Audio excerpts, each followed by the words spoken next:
सभी को नमस्कार, जय गुरुदेव। आपको ये पंचांग समझना है तो इसका एक वीडियो मैं आपको शेयर कर रहा हूँ।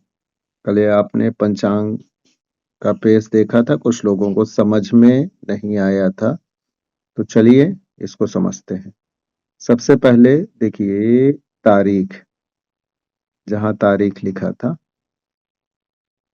ये देखिए ये तारीख है और यहाँ अंग लिखा है मतलब अंग्रेजी, फा लिखा है मतलब फसली।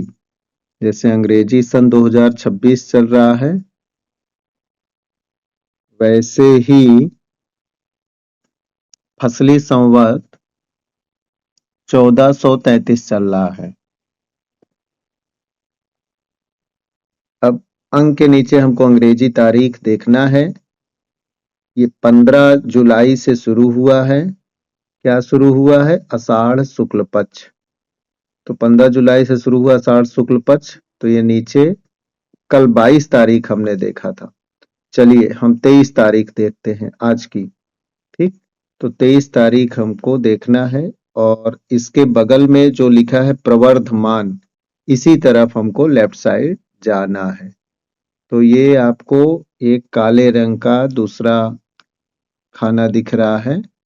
22 तारीख से हम लेफ्ट साइड जाते हैं काले रंग के खाने की तरफ। देखिए यहाँ अष्टमी बुधवार लिखा है। अब मैं इसको जूम करता हूँ, ये देखिए, और 23 तारीख के नीचे गुरुवार लिखा है। तो आज नवमी तिथि गुरुवार है, नवमी तिथि गुरुवार है। तो अब इसमें आप देख सकते हैं ये 8:18 भारतीय जो पहले चला करता था घटी पल में समय, 8:18 उतने बजे समाप्त हो रहा, 8 घटी 18 पल पे दिन में समाप्त हो रहा, दी लिखा है। और स्टैंडर्ड टाइम के अकॉर्डिंग 8:39 पे ये समाप्त हो रहा। तो 8:18 बराबर 8:39।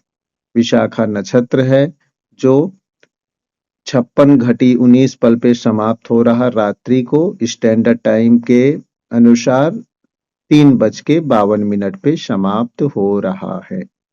इतना पहले समझना था। उसके बाद योग और करण के बारे में बताया था। तो योग और करण का नाम लिखा है, उसका समाप्त होने का टाइम लिखा है। अब दूसरी बात ये थी कि हमको लग्न चक्र देखना है। ये देखिए 2 कुंडलियां बनी हुई हैं, उसके बीच में ये टेबल बना हुआ है। इसको थोड़ा हम बड़ा करते हैं तो देखिए ये नवमी गुरुवार लिखा हुआ है। तो हमको इस टेबल में 1 2 3 4 5 6 7 8 9 10 इस तरह से 15 तक है। तो ये नवमी गुरुवार जहां लिखा है उसी के नीचे हमको देखना है। तो ये 7 16 9 30 जो लिखा है ये अंग्रेजी समय है, जिसको जो आपके घड़ी में रहता है। तो ये देखिए 7:16, 9:30। तो अभी का जिस समय मैंने वीडियो बनाया उस समय का अगर मैं इसको टाइम देखूंगा तो अभी बज रहा है 6:03। प्रातःकालीन का समय है। तो नवमी गुरुवार को देखिए 7:12 ये समाप्त होने का समय है। तो 7:12 पे तो ये लेफ्ट साइड देखेंगे कर्क लिखा है, मतलब कर्क समाप्त हो रहा। तो हम तो 6:03 का देख रहे हैं, इसका मतलब इससे इसके अंदर का टाइम है। तो इसका मतलब है कि कर्क लग्न उस समय पर चल रहा था।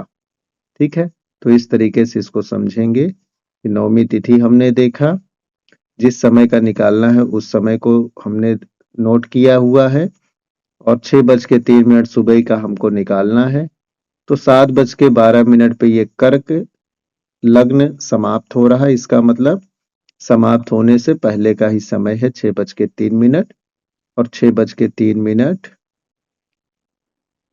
पे कर्क है, और कर्क का जो क्रम होता है, सीक्वेंस जो इसका है, तो सीरियल नंबर जो है वो है 4। तो अब आगे इसी 4 को कहाँ पर रखना है वही समझाया था मैंने। इसको भी हम इस वीडियो के माध्यम से समझ लेते हैं। आगे इसे समझने के लिए हम कुंडली चक्र का निर्माण करते हैं। इस तरह से आपको आयत बनाना है और इस तरह से लाइन खींच के पहले ये कुंडली का निर्माण करना है। और फिर उसके बाद नेक्स्ट स्टेप कि आपको ये लग्न वहाँ पर लिखना है।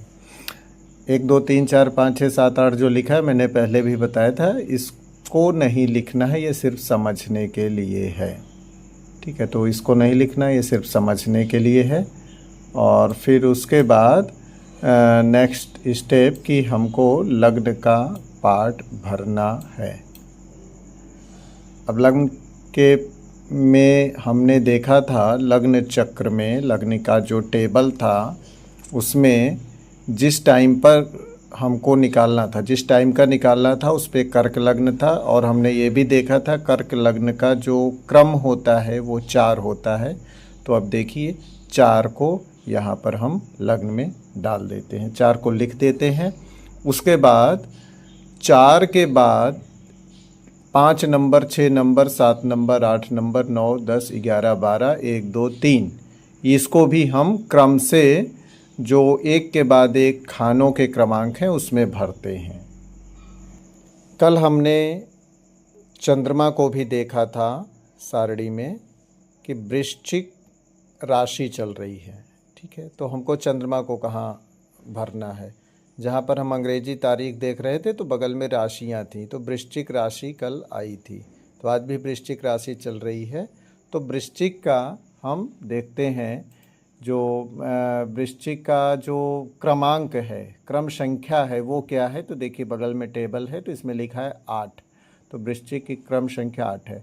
तो लग्न कुंडली में 8 के स्थान पर हम चंद्रमा को लिख देते हैं।